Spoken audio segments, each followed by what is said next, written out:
Good evening friends, welcome back to my YouTube channel English with Monika. मैंने evening में tense की class शुरू की। आज मैं आपको पास्ट परफेक्ट कॉन्टिन्यूअस टेंस के बारे में बताऊंगी। इससे पहले के टेंस के बारे में आप जानने के लिए प्लेलिस्ट चेक कर सकते हैं। वहाँ हर टेंस से रिलेटेड डिटेल वीडियो आपको मिल जाएगा। तो आज हम बात करेंगे पास्ट परफेक्ट कॉन्टिन्यूअस टेंस की। इसके बारे में थोड़ा सा डिटेल मैंने अफर्मेटिव सेंटेंस और नेगेटिव सेंटेंस के बारे में पिछली वीडियो में बताया, आप चेक कर सकते हैं प्लेलिस्ट से। आज हम बात करेंगे इंट्रोगेटिव सेंटेंस के बारे में। मैं आपको इंट्रोगेटिव सेंटेंस के बारे में बताऊँ इससे पहले मैं बता दूँ कि इसमें रहा था, रहे थे इत्यादि शब्द वाक्य के अंत में आते हैं और हेल्पिंग वर्ब जो होती है वो हैड का यूज़ होता है। Had been helping verb use होती है और मेन वर्ब होती है वर्ब की फर्स्ट फॉर्म, उसमें आईएनजी लगा देते हैं। समय के लिए इसमें पास्ट परफेक्ट कॉन्टिन्यूअस टेंस और पास्ट कॉन्टिन्यूअस में काफ़ी सिमिलर होते हैं, क्योंकि इसमें भी रहा है, रहे हैं, रहा था, रहे थे इत्यादि शब्द आते हैं। इसमें भी रहा था, रहे थे इत्यादि शब्द आते हैं, लेकिन इसमें समय के लिए समय दिया होता है और उसके लिए सिंस फॉर यूज़ करते हैं। निश्चित समय के लिए सिंस का यूज़ करते हैं, अनिश्चित समय के लिए फॉर का हम यूज़ करते हैं। तो इंट्रोगेटिव सेंटेंस के बारे में हम जान लेते हैं। इंट्रोगेटिव सेंटेंस, जैसा कि मैंने आपको पार्ट्स ऑफ सेंटेंस में, टाइप्स ऑफ सेंटेंस में भी बताया था कि इंट्रोगेटिव सेंटेंस दो तरह से होते हैं और इसके सारे टेंस में मैंने आपको बताया इंट्रोगेटिव सेंटेंस दो तरह से होते हैं। पहला होता है जिसका आंसर यस या नो में होता है, जिसमें हेल्पिंग वर्ब सबसे पहले आती है। जो भी हेल्पिंग वर्ब होगी वो सबसे पहले आएगी। दूसरा होता है जिसमें क्वेश्चन वर्ड पहले आते हैं या फिर WH फैमिली के वर्ड पहले आते हैं। तो दो टाइप्स की बात करेंगे। पहला टाइप्स होता है यस या नो, इसकी बात करते हैं। यस या नो वाले सेंटेंस वो होते हैं जिसमें अगर मैं आपसे कोई भी क्वेश्चन पूछूंगी तो उसका आंसर या तो यस में होगा या तो नो में होगा। जैसे मैं कहूँगी क्या तुम सुबह से पुस्तक पढ़ रहे थे, तो यदि तुम पढ़ रहे होगे तो आपका जवाब यस होगा, यदि आप नहीं पढ़ रहे होंगे तो आपका जवाब नो होगा और इसमें हेल्पिंग वर्ब पहले लगेगी। तो इसका सेंटेंस फॉर्मेशन हम देख लेते। क्योंकि सब में हैड बीन का ही यूज़ होता है एज ए हेल्पिंग वर्ब, तो हैड सबसे पहले आता है। इंट्रोगेटिव यस या नो वाले सेंटेंस में हैड पहले आता है, फिर सब्जेक्ट का यूज़ होता है, फिर बीन आता है, फिर वर्ब की फर्स्ट फॉर्म आती है जिसमें आईएनजी लगता है, फिर ऑब्जेक्ट आता है। निश्चित समय के लिए सिंस का यूज़ होता है, अनिश्चित समय के लिए फॉर का यूज़ होता है और फिर टाइम दिया होता है और इसके बाद क्वेश्चन मार्क लास्ट में होता है। ये होता है सेंटेंस फॉर्मेशन। अब इसको मैं इंग्लिश में ट्रांसलेशन करूँगी ताकि आपको जो मैंने बताया वो आपको और भी अच्छी तरह क्लियर समझ में आ जाए। क्या तुम सुबह से पुस्तक पढ़ रहे हो? हर सब्जेक्ट के साथ हैड का यूज़ होता है। इसमें कोई स्पेसिफिक नहीं होता इसके साथ हैड लगेगा, उसके साथ नहीं लगेगा। सब्जेक्ट हमारा कोई भी हो, सिंगुलर हो, प्लूरल हो, कोई भी हो, हम हैड का यूज़ करेंगे। तो हेल्पिंग वर्ब यस या नो वाले सेंटेंस में हेल्पिंग वर्ब पहले आएगी तो हम हैड का यूज़ करेंगे। फिर इसके बाद हमारा सब्जेक्ट है यू। तुम की इंग्लिश होती है यू। फिर यू के जस्ट बाद हम बीन लगा देते हैं। हैड यू बीन, पढ़ रहे थे कि पढ़ने की इंग्लिश होती है रीड और रीड में आईएनजी लगा देंगे, reading, read, ING reading. Read first form होती है तो वर्ब की फर्स्ट फॉर्म में ING. Had you been reading, object हो गया आ बुक।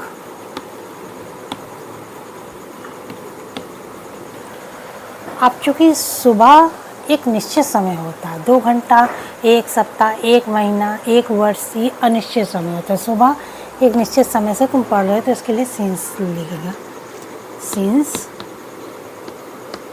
मॉर्निंग।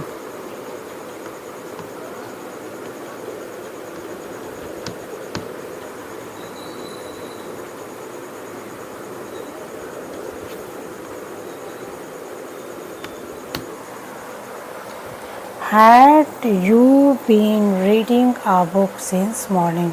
निश्चित समय के लिए सिंस का प्रयोग होता है, अनिश्चित समय के लिए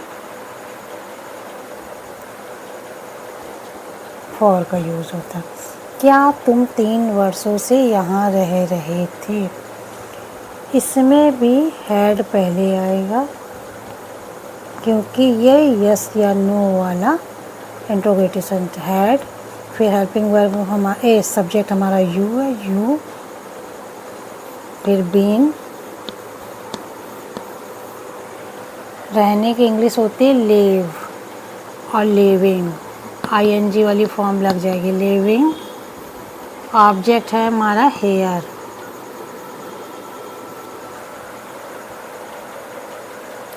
अब चूँकि यहाँ पे अनिश्चित समय कितना 3 वर्ष, कब से 3 वर्ष, तो ये हमारे लिए ये क्लियर नहीं है कि ये अनिश्चित समय है, पीरियड ऑफ टाइम है, तो इसलिए हमें लगाएंगे फॉर लास्ट 3 years। तो ये मैंने आपको यस या नो वाले इंट्रोगेटिव सेंटेंस का सेंटेंस फॉर्मेशन मैंने आपको बताया। यदि इसी में निगेटिव सेंटेंस होता है तो इसीलिए मैंने स्पेस छोड़ रखा है। निगेटिव सेंटेंस होता है तो हैड लगता, सब्जेक्ट होता है, सब्जेक्ट के जस्ट बाद नॉट लग जाता है। जैसे होएगा, क्या तुम सुबह से पुस्तक नहीं पढ़ रहे थे? यस या नो वाले इंट्रोगेटिव सेंटेंस में अगर निगेटिव सेंटेंस आता है तो हैड। सब कुछ कंस्ट्रक्शन सेंटेंस का इसी तरह होता है, केवल और केवल ये सब्जेक्ट के बाद नॉट लग जाता है। हैड यू नॉट, सब्जेक्ट के बाद नॉट, बाकी सब कुछ वही बनाते हैं।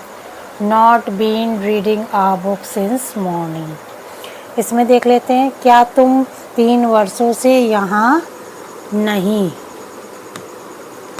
रह रहे थे? तो वही सब्जेक्ट के बाद, केवल आपको इतना याद रखना कि सब्जेक्ट के बाद नॉट लग जाता है। Had you not been living here for 3 years।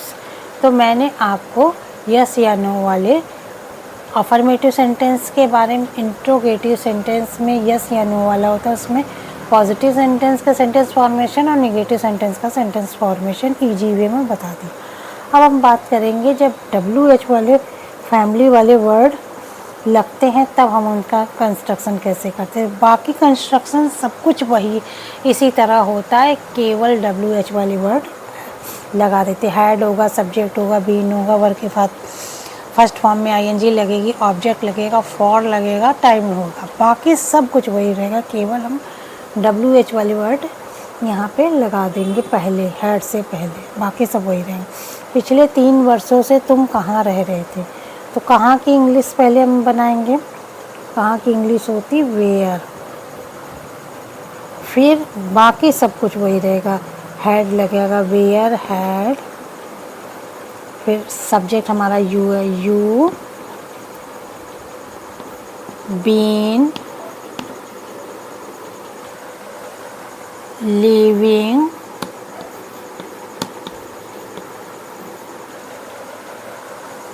For,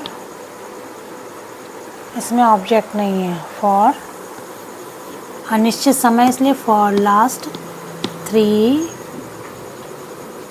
years।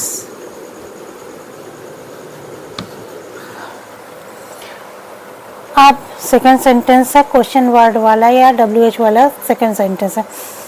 वह 2022 से क्यों यहाँ रह रहे थे? क्योंकि इंग्लिश होती है वाई, सबसे पहले हम उसकी इंग्लिश बनाएंगे वाई।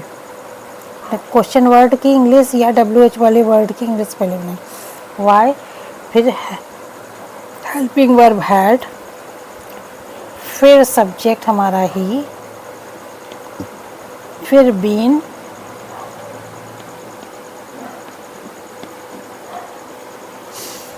रहने के लिए लिविंग, वर्ब की ING वाली फॉर्म लिविंग, ऑब्जेक्ट हेयर,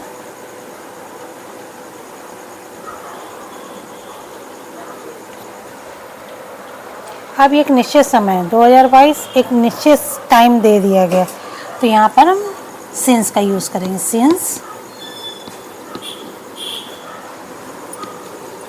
2020 2022। इसी में अगर निगेटिव सेंटेंस है, क्वेश्चन वर्ड वाले इंट्रोगेटिव सेंटेंस में अगर निगेटिव सेंटेंस है तो हम कुछ भी नहीं करते। जैसा कि इसमें हमने यस या नो वाले में लगाया था कि सब्जेक्ट के जस्ट बाद नॉट लगा देते, इसमें भी बाकी कंस्ट्रक्शन उसी तरह होगा। बहुत ही इजी है, जैसा क्वेश्चन वर्ड होता है, जैसा यस या नो वाला होता है, उसी तरह इसको हम बनाते हैं, केवल क्वेश्चन वर्ड पहले लगा देते हैं।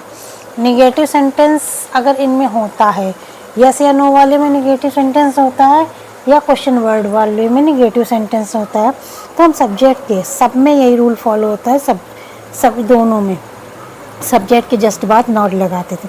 तुम पिछले 3 वर्षों से कहाँ नहीं रह रहे थे, तो where has you not been living for last 3 years। बाकी कंस्ट्रक्शन उसी तरह होता है। वह 2022 से क्यों यहाँ रह रहे थे, नहीं रह रहे थे।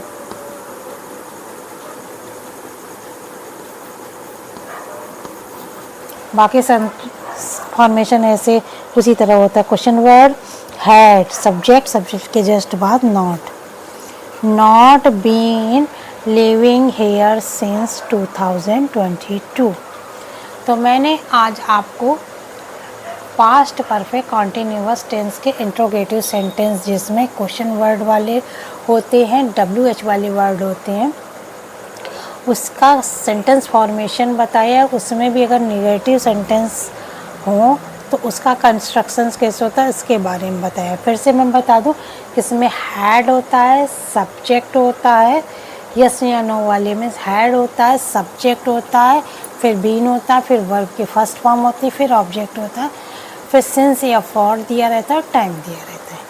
इसमें केवल अंतर यही आता है कि इसमें क्वेश्चन वर्ड पहले आ जाता है, बाकी सेंटेंस फॉर्मेशन इसी तरह होता है। यदि आपको मेरी वीडियो अच्छी लगे तो लाइक ज़रूर कीजिएगा।